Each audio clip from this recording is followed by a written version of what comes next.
Hey guys, this is Eric from Invensis, and I welcome you to our YouTube channel. In today's session, we will discuss about PRINCE2 Principles, Themes, and Processes in detail. By the end of this video, you will be able to completely understand the various principles, themes, and processes of PRINCE2. So do watch this video till the very end. Before we get started, I would like to address the agenda for today's session. We will start this session by talking about what exactly is PRINCE2. It will just be a brief introduction to PRINCE2 for people new to this topic. Then we will discuss the various principles of PRINCE2, the various themes related to PRINCE2, and the various processes in PRINCE2. So, I hope the agenda for today's session is clear. And guys, if you like our video, do not forget to subscribe to our YouTube channel and also hit the notification bell, never to miss an update from the Invensis Learning channel. Also, if you are looking for an online training certification in PRINCE2 or PMP, check out the link given in the description box below. So starting with our first topic, what is PRINCE2? PRINCE2 stands for Projects in Controlled Environments. PRINCE2 is a process-based project management methodology that will help you learn the core skills you'll need to be a successful project manager. It is widely recognized as one of the most widely used project management methodologies. It is structured to help both entry-level and more experienced project managers progress in their careers. PRINCE2 teaches you skills that will help you manage a project more successfully and effectively. It will also help you advance in your profession. In many organizations, having PRINCE2 is required to work as a project manager. In addition, 88% of project managers say PRINCE2 has helped them in their work. So, this was just a brief introduction to PRINCE2.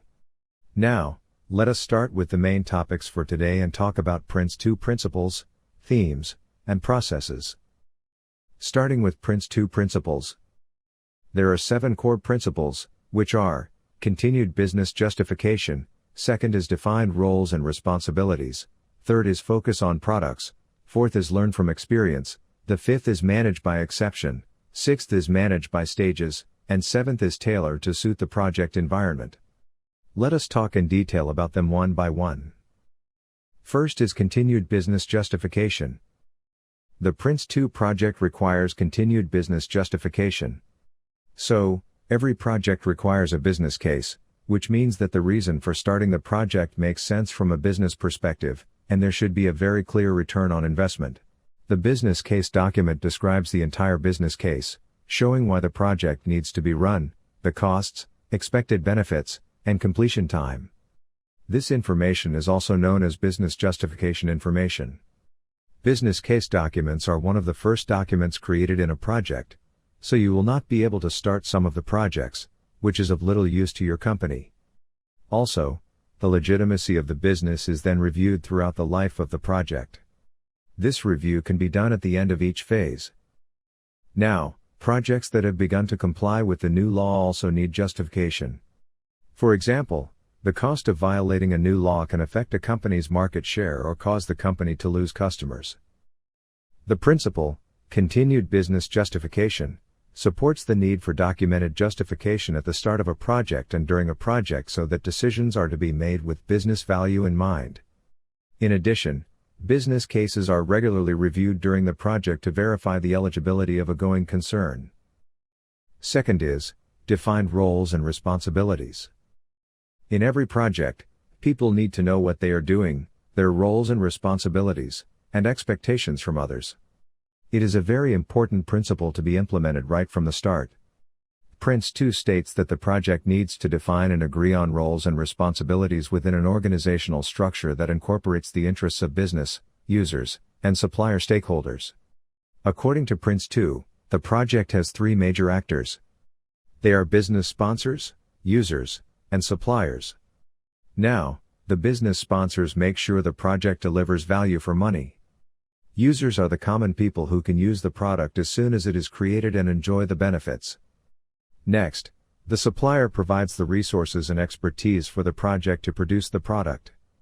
This principle states that the project management team and the project board must represent these 3 key stakeholders. It is done through the following standard roles in PRINCE2. First is the project board. which includes executive, a business-oriented person who is responsible for the overall project.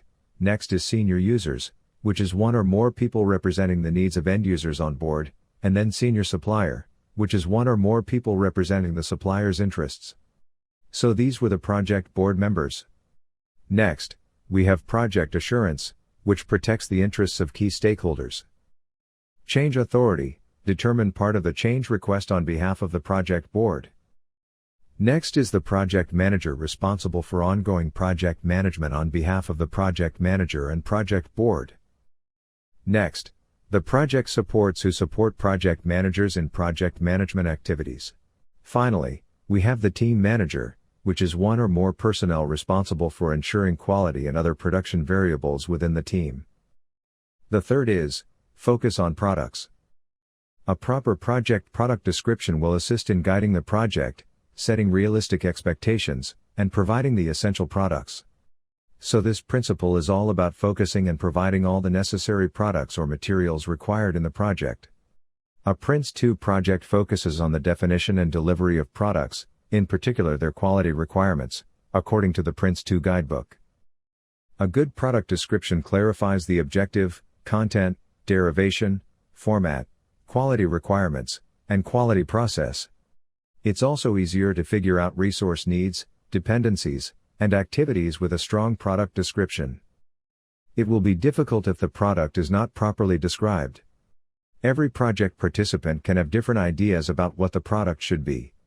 It can lead to unnecessary meetings, time dilations, unnecessary new requirements, misunderstandings about the required quality, additional costs, and even end products can go wrong. According to the focus on products philosophy, a product description is to be created as soon as feasible and as clearly as possible in the project so that all stakeholders know what to anticipate. Fourth is, learn from experience. The project teams using PRINCE2 should learn from previous projects. As a result, they should take the initiative to learn from the lessons learned earlier and apply them throughout the project's lifecycle. Each project is unique, meaning that there is always something new. Each project has its element of risk as a result of this. We may also say each project has certain unknowns that are to be examined. You can now understand why PRINCE2 encourages project teams to take the initiative to learn from similar projects that may have been completed in the same organization or seek assistance from other external sources, such as any external consultants.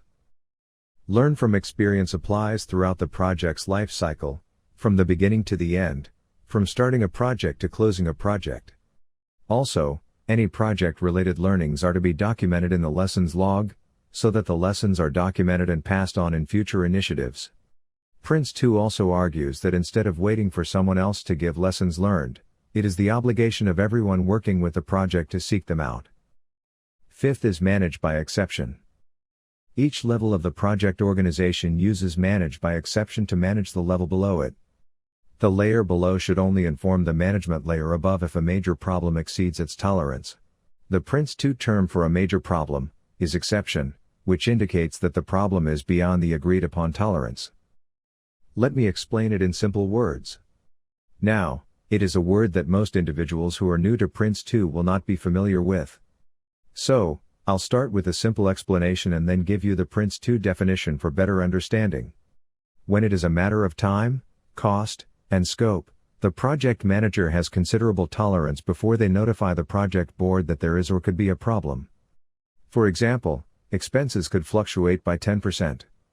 Now, suppose the problem is minor and falls within the tolerances. In this case, expenses rise by 2%, less than the 10% tolerance. The project manager can handle it without alerting the project board and wasting their time. Assume you're on the project board right now. Unless there is an exception, you will not hear from the project manager other than for frequent reports during and after the stage if everything is going well. But, if the expenses rise by 11% or more, then the project board is to be informed about this problem. This is an exception. Hence the phrase manage by exception. The project managers send an exception report to the project board when an exception occurs. According to the PRINCE2 definition, a PRINCE2 project has set tolerances for each project, aiming to create boundaries of delegated authority. PRINCE2 lists 6 tolerances that are to be set. Those are time, cost, quality, scope, risk, and benefit. Next, the 6th principle is manage by stages. A great way to perform large tasks or projects is to divide them into manageable parts.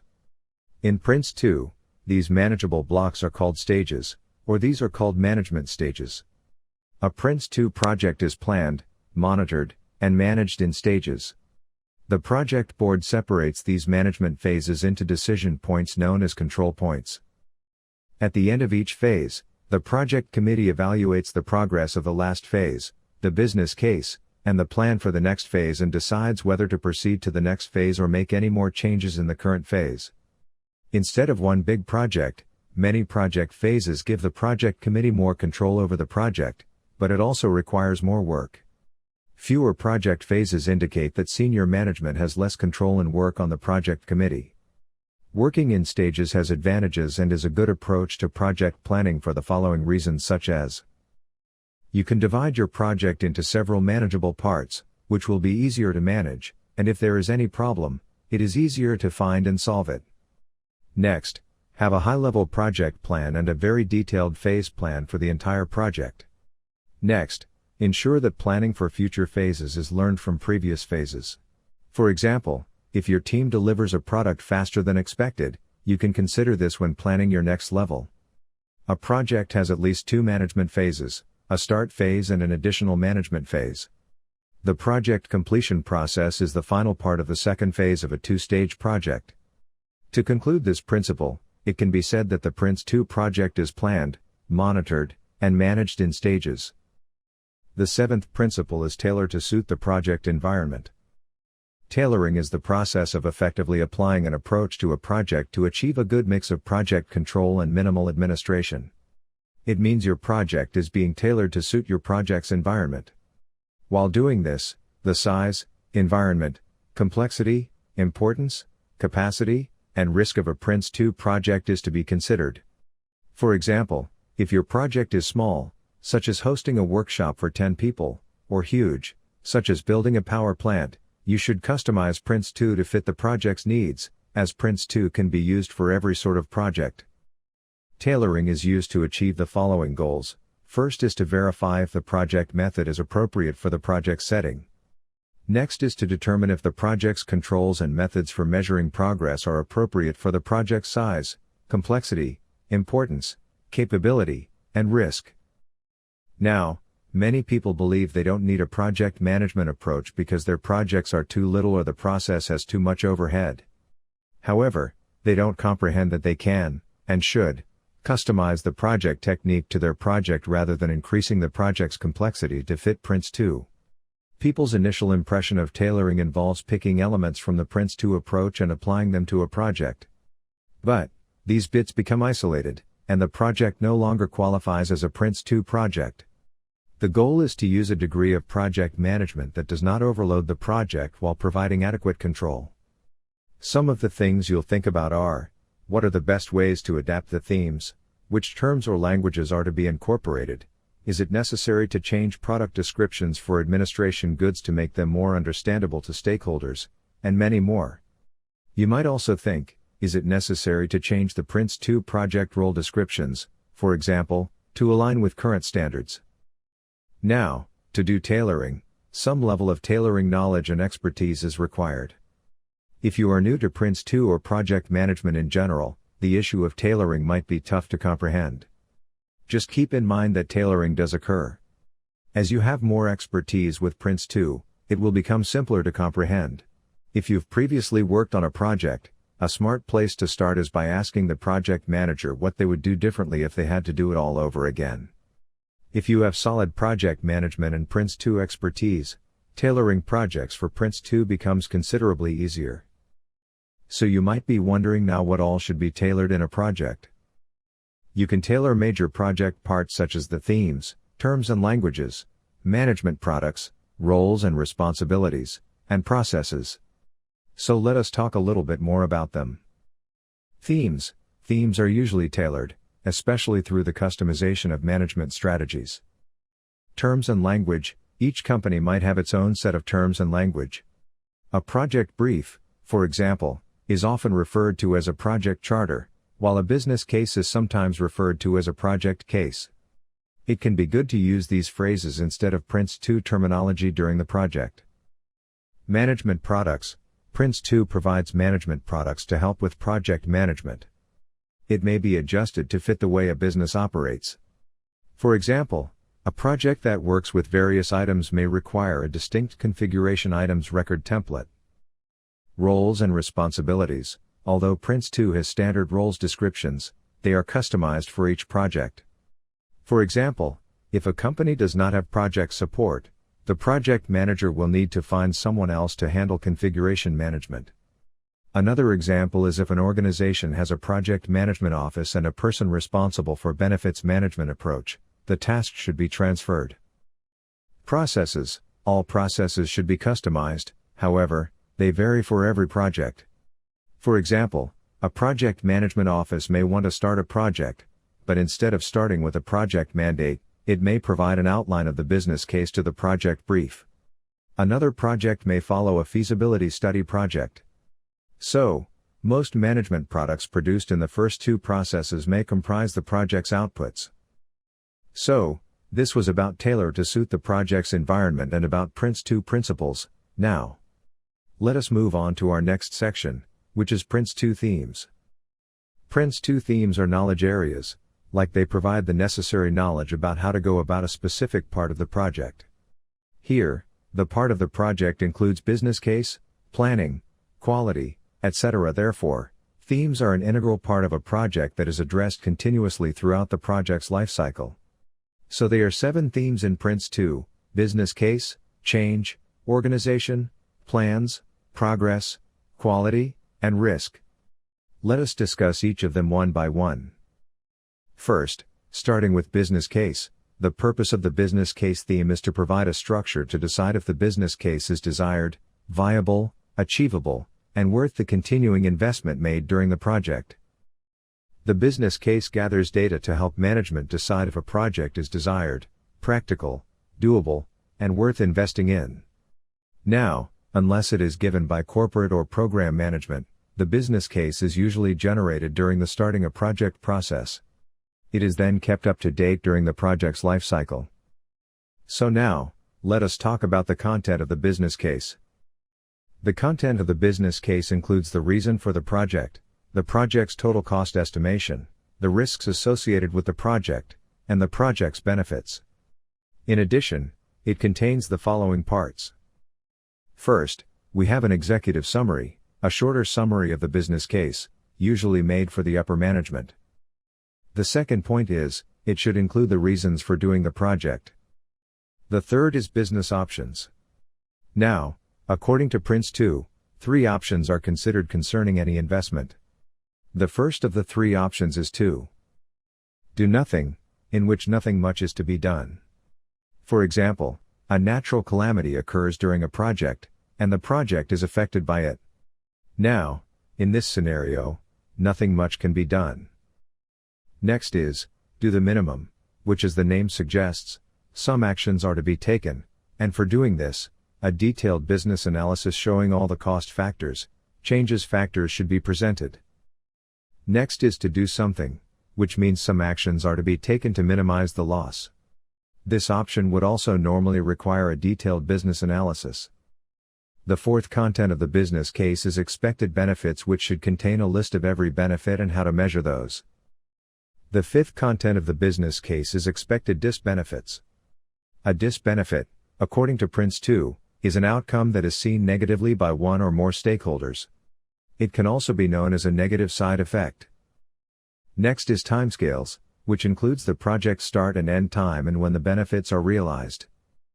The seventh content is costs, which would include the total cost for the project and the maintenance costs required after the project. Eighth is investment appraisal, which includes return of investment information or the calculation. And finally, it should include all the major risks, which includes a summary of the major risks which usually come from the risk register. So, this was about the content of the business case. Now, let us talk about the process of creating a business case. The first is develop, which is to develop the business case. Next is verify, which is to verify the business case. The third is maintain, which is to maintain the business case. Fourth is confirm the benefits, which defines the benefits in the benefits management approach. So there are totally 4 processes. So let's talk about each of these processes one by one. The first is to develop the business case. Now, developing or creating the business case is one of the responsibilities of the executive. However, it can be written by others or with assistance. For example, the executive can involve an individual from the financial department to assist with the financial information.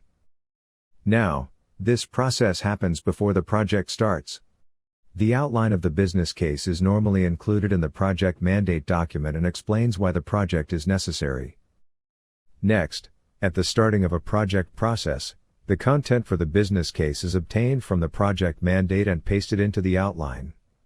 Finally, the business case is included in the project brief.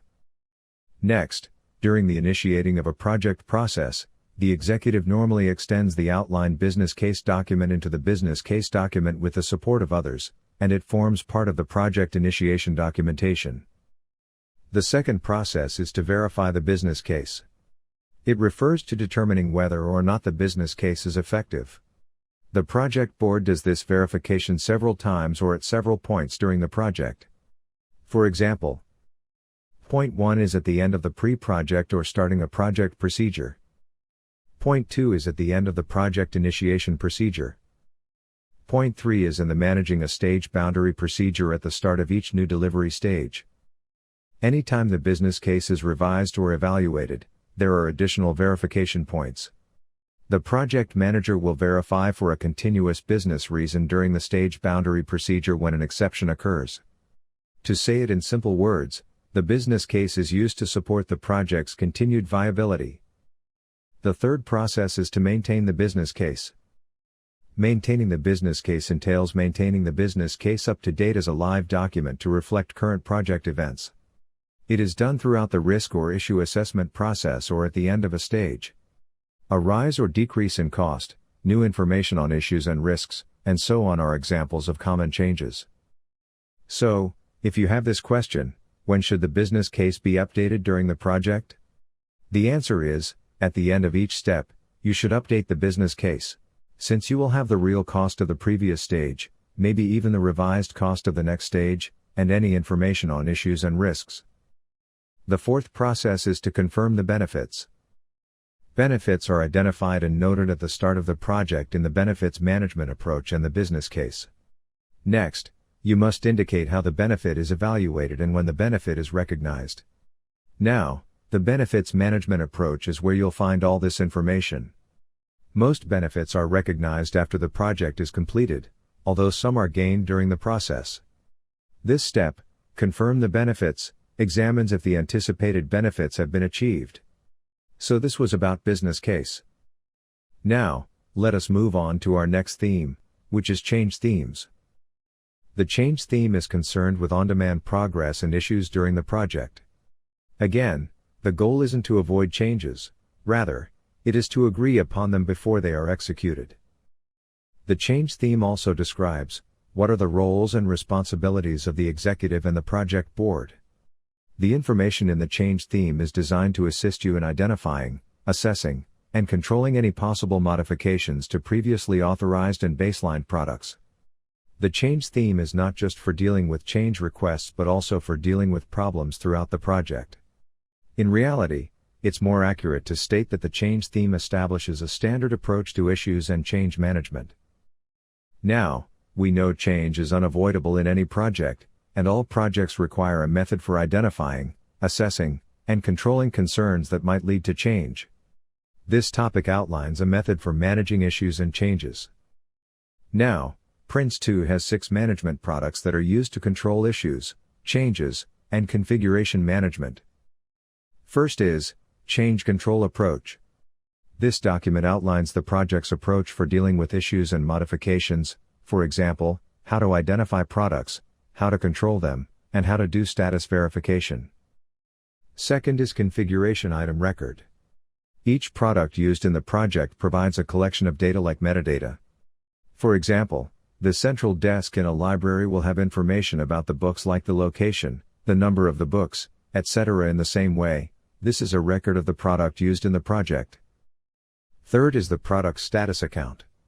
Now, this is a report on the status of products. Fourth is daily log. The project manager keeps a daily journal for any informal information, and all the formal data is recorded in a register. It can be called an issue or a risk register. Fifth is issue register. So, imagine a spreadsheet for capturing and maintaining issues.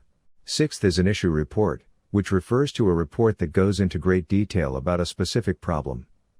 For example, a change request, and off specification, or a problem are all examples of issues according to PRINCE2.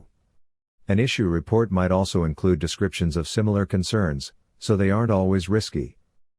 The next theme is organization. The organization theme specifies that one of the first things a project manager should do before starting a project is figure out who is who in the company and what are their roles and responsibilities. The knowledge in this theme is intended to help define and establish the project structure of accountability and responsibilities. There are 4 levels in the organization theme: corporate or program management level, direction level, managing level, and delivery level. Now, let us talk about them one by one in detail. First level is the corporate or program management level. This level is in charge of commissioning the project and determining who will be the executive. In addition, they select how the project board will keep them updated throughout the project and set the project tolerances, which the project board will work within at the start of the project.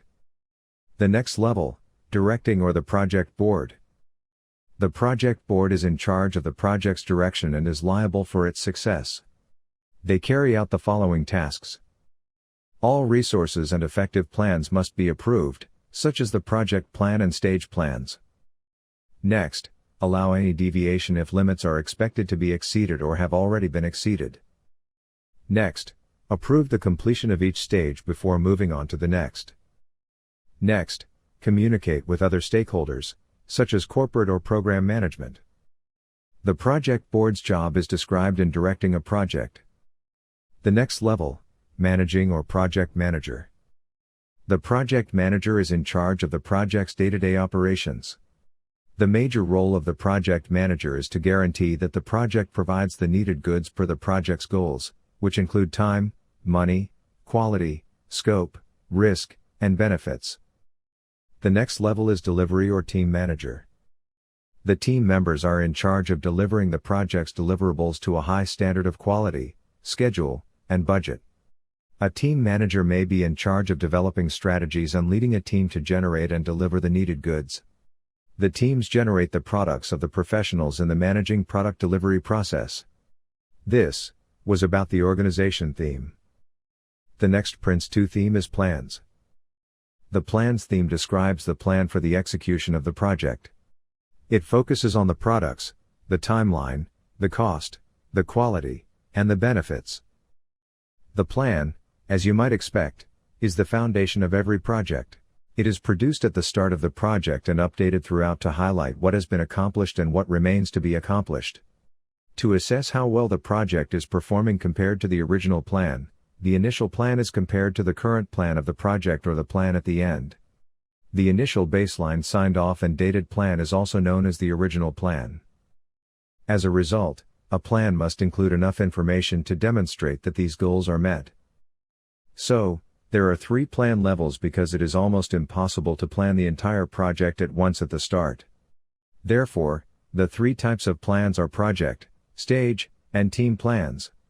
Let us talk about these plans one by one. The project board is used by the project plan and is used at the direction level. It is a high-level plan for the whole project generated during the initiating a project process. It illustrates the project's primary products, when they'll be delivered, and how much they cost. It is the project board's primary control document. The project manager is in charge of updating the project plan. Next, the stage plan is used at the management level. It is prepared for each stage and is utilized daily by the project manager. It's a lot more extensive than the project plan, yet it only covers one stage. Finally, the team plans are used at the delivering level. The team manager creates and uses them as part of the managing product delivery process. We will discuss this process in detail in the next part of the video. The main goal is to plan the tasks that the team manager has been allotted in work packages. Now, talking about the steps taken in planning, the PRINCE2 approach to plans has the following 7 steps that are easy to understand, which are: design the plan, where you should choose the plan's design and format. Next, defining and analyzing goods, which is done through product-based planning. Next, identify activities and dependencies, which include activities used to create the products. Next, prepare estimates, where the time and resource estimates should be made. Next, prepare a schedule, which puts tasks on a timer and presents them in order. Next, document the plan, include a narrative to describe the strategy, including assumptions, lessons learned, requirements, plan introduction, monitoring, control, budgets, and tolerances. Moving on, analyze the risks. New information on new and current risks will be revealed throughout the preceding processes, and they will need to be followed. So, this was about the plan themes. Now, let us talk about the next theme, which is progress. The progress theme sets up the tools to monitor and compare the actual accomplishments against the planned. In addition, it forecasts the project's objectives and its continuing viability, and it manages any unnecessary deviations. The purpose of the information in the progress theme are explained in 3 parts. To figure out how to track and compare actual results to those expected during the project. Next, to produce a projection for the project's objectives and long-term viability. Next, to be able to keep any unwanted deviations under control. And checking progress against the plan, ensuring project feasibility, and regulating any deviations are all part of progress. Now, let us look into the PRINCE2 approaches to progress. Progress, in simple terms, is about checking the actual progress against the planned performance targets of time, cost, quality, scope, benefits, and risk. Now, PRINCE2 provides control through 4 main ways. First is, moving authority from one level to another, for example, from project board to project manager. Second is, organizing the project into manageable phases and approving each one separately. Third is, progress reports based on dates and events, for example highlight reports. Fourth is using exceptions. Use exceptions to notify the top layer if a major problem arises, that is if it is out of tolerance. The project's employment of these controls is determined early on and recorded in the project initiation documentation under the progress category. So this was about the progress theme. Now, so let us move on to our next theme, which is quality. The objective of the quality theme's knowledge is to establish and implement a system for creating and verifying products that are fit for use and meet requirements. As a result, the PRINCE2 approach outlines the quality theme to ensure that products created during the project satisfy expectations and that the end product can be utilized as intended. The quality theme is identified with the emphasis on the principles of the products. Quality can be a conceptual idea, so defining it towards the start of a project is important to keep the work on track. Quality can also be described as a product's total amount of features or qualities that meet or exceed expectations and satisfy the stated needs. It's the same as saying that all of the product's features must work as expected for a certain period of time. There are 2 parts to the PRINCE2 approach to quality. One is quality planning, and the other is quality control. Now, quality starts with identifying all of the products that the project wants to control. Remember that PRINCE2 is all about the products from the beginning of the project or as soon as they can be accepted and agreed upon and before development begins. The next stage is to establish a product description for each product containing quality standards, how the products will be evaluated, quality techniques to be used to design, develop, and accept the products, and the roles and responsibilities of people involved. Quality control implements and monitors the project's quality methods. Let us talk about them one by one in detail. The first is quality planning. The purpose of quality planning is to agree on the overall quality expectations and acceptance criteria with the project board. Next, make a list of the quality requirements. Next, Document how the quality criteria are to be checked. Next, communicate these agreements with all stakeholders. And all stakeholders must have a shared understanding of the project's outcomes. Next, determine how quality are managed throughout the project and set each product's baselines and tolerances. Next is quality control. Quality control is carrying out all the activities to control the quality as defined in the quality management approach. Quality control is divided into 3 sections. Executing quality control measures, such as quality review techniques. Next is keeping track of quality and approvals. Next is obtaining client acceptance and passing the acceptance record to them. So this was about quality themes. Now, let us move on to our next PRINCE2 theme, which is a risk. The risk theme's goal is to give a method for identifying, assessing, and controlling uncertainty during a project in order to increase the project's ability to succeed. Now, risk management is not simply done at the start of a project, it must be a continuous action throughout the project's life cycle. It is, therefore, one of the project manager's primary responsibilities. The executive is in charge of risk in a project, and they rely on the project manager to continually identify, analyze, and control risks throughout the project. Now, PRINCE2 recommends a series of 5 phases called the risk management procedure. The first 4 actions are sequential, but communicate will always be done to keep stakeholders informed and obtain input throughout the process. So, risk management steps are: identify, first, finish the project's risk management approach document, and then identify the project's potential risks. Second is access. Assess the risks in terms of their likelihood and influence on the project's goals. Next is plan. Your plan phases are to prepare a detailed response to risk, for example, to help reduce or avoid the threat or to plan to maximize the opportunity if the risk occurs. Next is implement. If a risk arises, carry out the planned responses outlined in the preceding step. Communicate. Keep communicating to the stakeholders. Use management reports that were prepared during the project as a starting point. So, this was about risk management steps. Now let us talk a bit about risk registry, as it is a very important topic. The risk register records all of the risks discovered and related to the project, including threats and opportunities. As a result, it keeps track of all risks, including their current condition and history. The risk register can contain the following information. Risk identifier. This is simply a one-of-a-kind number. Second is risk author. The person who raised the risk. Next, date registered, the date on which the risk is registered. Next, risk category. Each project has its own set of risk categories. One of them, quality, network, legal, and supplier, will be chosen. Next, risk description. It is written in a certain manner. E.g., cause, event, and effect. Moving on, next is probability impact. Select a value from an agreed scale, it can be very low, low, normal, etc. Next, proximity refers to how soon or when risk is likely to occur, and then the risk response category.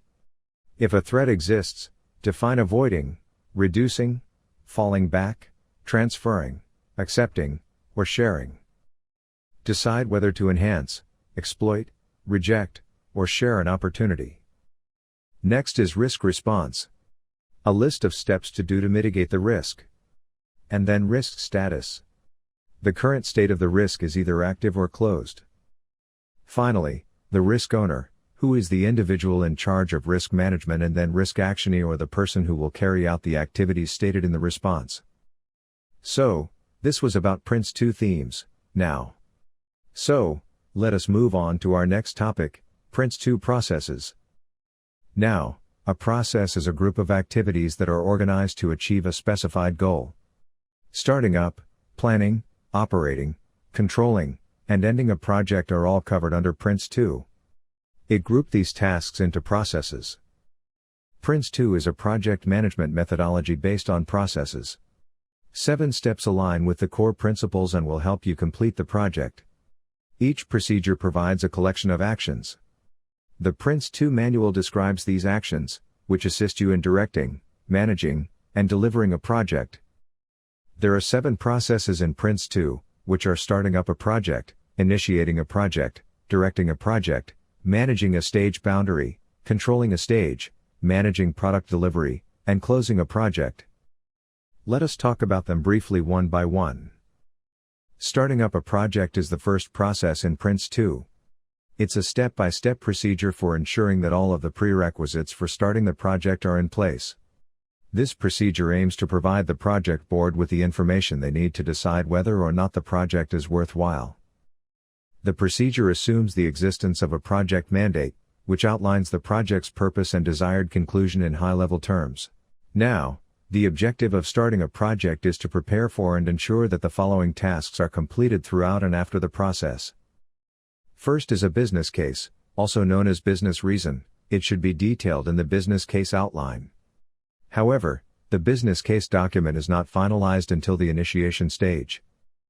Next, examine the project strategy, which considers the best method to tackle this project, and seek guidance from previous projects in the form of lessons learned, experts, or even outside information. Then, select the people who will work on the project's initialization and other roles in the project team. Next, create the project brief, which contains information on the project's scope and the majority of the data gathered during this phase. Then, create a detailed stage plan, which includes the work to be done in the initiation stage. So these were the objective of starting a project. Next, the inputs for this process are: the project mandate, which comes from outside the project, provides the trigger to start the project. Next, the project mandate may include information such as the project's motivations, some business case material, and maybe other information needed by the project brief. Next, the project manager should seek lessons from other projects. Moving on to the output for this process is project product description. This is usually a 1 to 3 page description of the main product produced by the project. Both the quality and plans topics address the structure of this paper. Next is outline business case. This is one of the responsibilities of the executive. Its goal is to give some financial backing for the initiative. Next, project management structure or PMT. This will provide you with information about the PMT structure, which is project manager, project board, assurance, change authority. Next, project approach. This section of the document will define the project's approach. Then, the project brief contains all of the aforementioned information and other details such as the scope, roles and duties, and 6 performance goals. Next, the initial plan, which is a day-to-day plan for the initiation stage, is created by the project manager. Then request to initiate the project. The SU process's outcome is a request to the project board to initiate the project, which allows the project's initial stage to begin. The project manager delivers the project board both the project brief and the initiation stage plan. So this was about starting a project process. Now, so let us move on to the next process, initializing the project. The initiating a project process aims to figure out what work needs to be done to provide the desired results. Before determining whether or not to proceed with the project, this knowledge is required. The objectives of this process are: initiating a project requires laying a solid foundation for the project to understand what it will accomplish. Initiating a project can be a huge financial investment for a business, so it is required to plan and manage the remaining of the project. The project manager will create a collection of management products to indicate how the project is managed, the cost, how quality is verified, planned, how communication will be done, and so on while initiating a project. So this was the objective of this process. Now, the inputs for initiating a project are: the authority to initiate the project is the trigger, which usually comes from the project board. Next, the project brief, which comes from the SU process.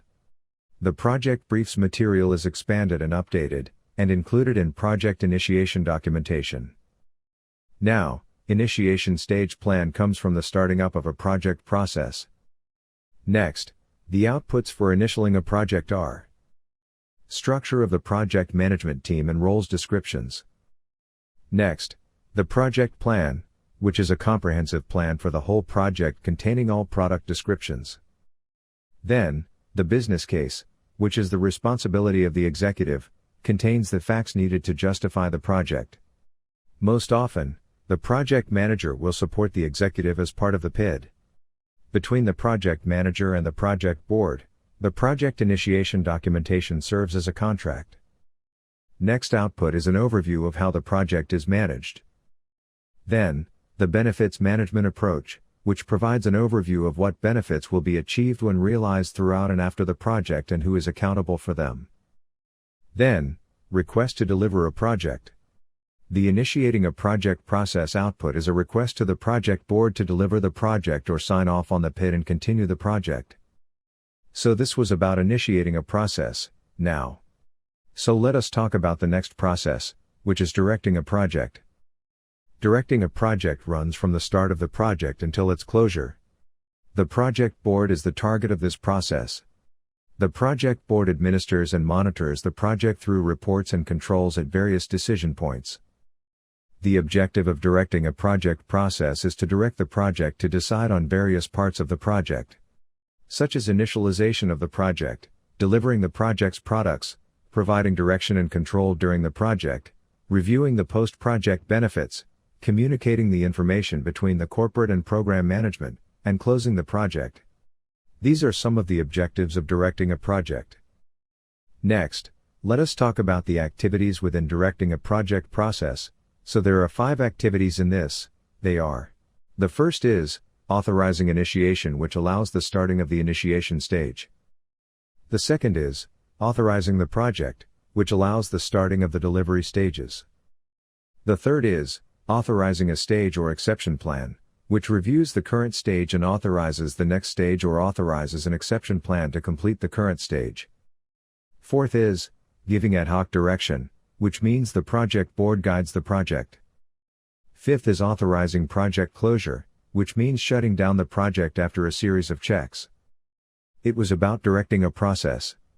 Now, let us move on to the next process, controlling a stage.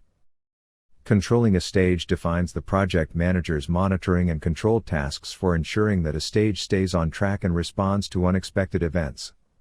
The process is fundamental for the project manager's efforts since it is the process that handles the project's day-to-day management. The objectives for controlling a stage is the delivery of the products, which is the focus of attention. Next, control risks and issues.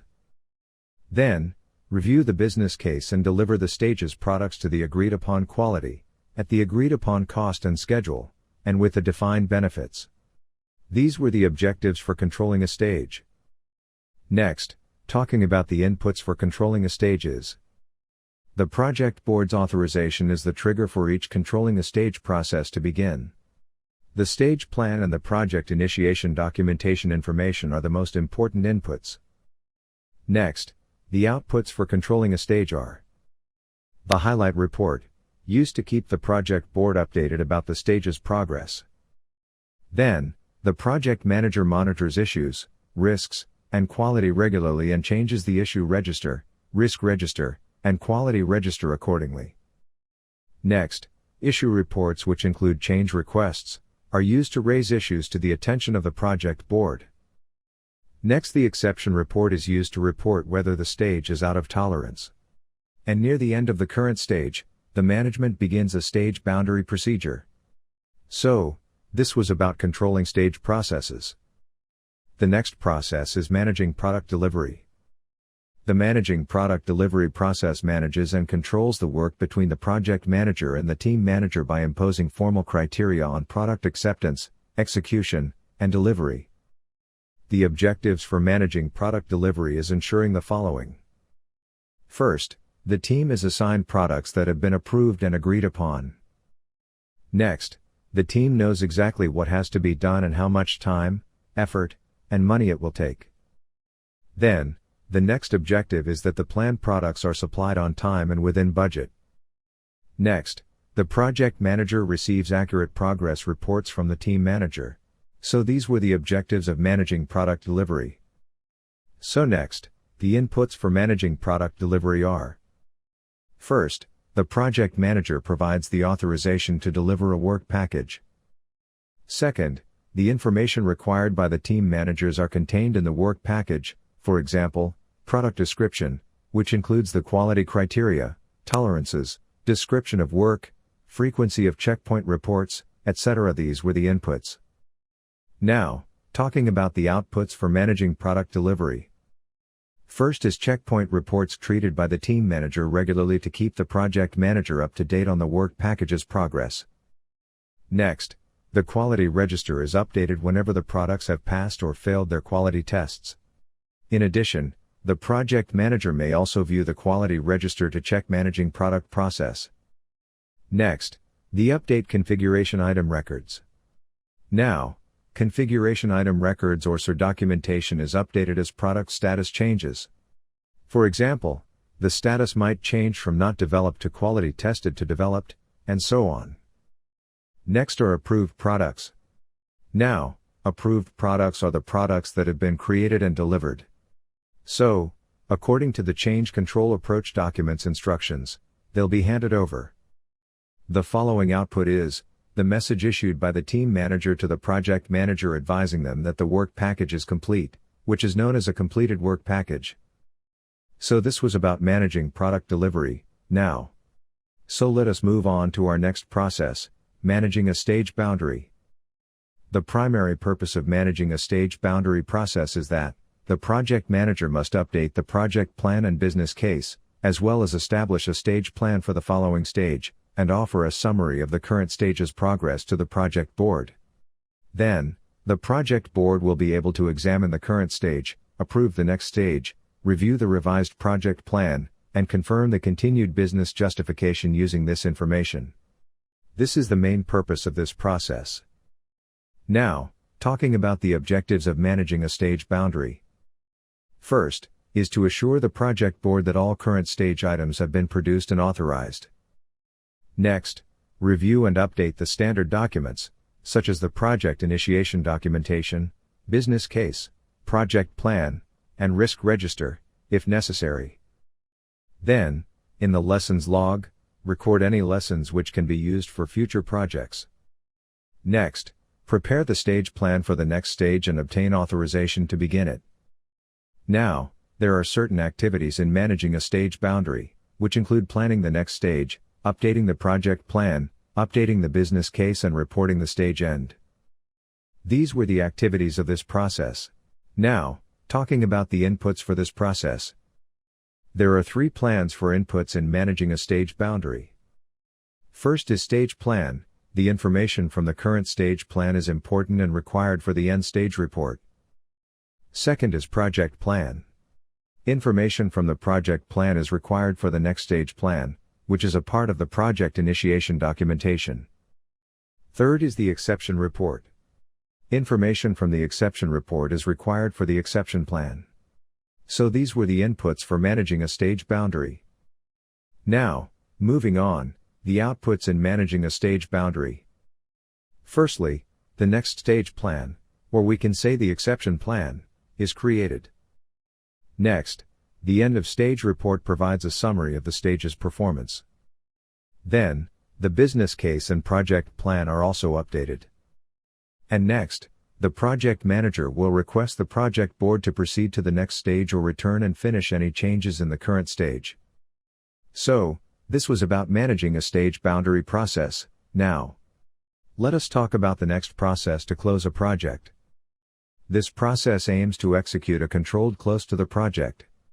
The process includes the project manager's work to bring the project to a close, either on time or ahead of schedule. The majority of the work consists of preparing input for the project board to obtain their approval for the project to close. The closing a project process acts as a checkpoint to ensure that it has met its objectives, also, that the products have been accepted. Now, the objectives for closing a project are: verify that the users have accepted the project's products. Next, confirm that goods will continue to be supported after the project has disbanded. Then, review the project's performance by comparing the project to the baseline documents. Next, Assess the benefits that have already been realized and make plans to review the benefits that will be realized after the completion of the project. Next, follow up on action recommendations to address open issues and risks. These were some of the objectives for closing a project. Next, the activities included in closing a project are: preparing planned closure, which confirms the acceptance and completion of products. Next, preparing premature closure, which is performed instead of prepare planned closure process, if requested by the project board. Then, handover of products, which was described in the change control approach document. Then, evaluate the project, which compares the project objectives with the previous actual plan and writes it down in the end project report. The fifth is recommendation project closure, which is to send a notification to the project board to close the project. Moving on to the inputs for closing a project.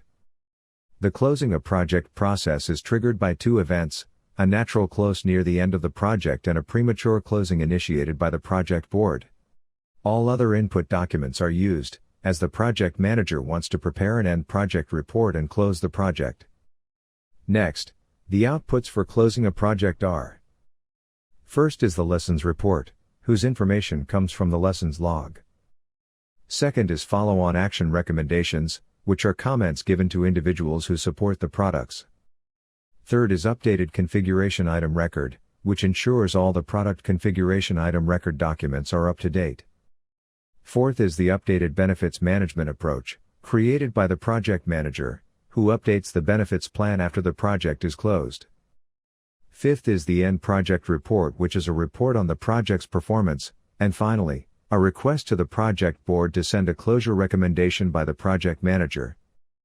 So, this was about the closing a project process in PRINCE2 Processes. I hope you understood PRINCE2 Principles, Themes, and Processes.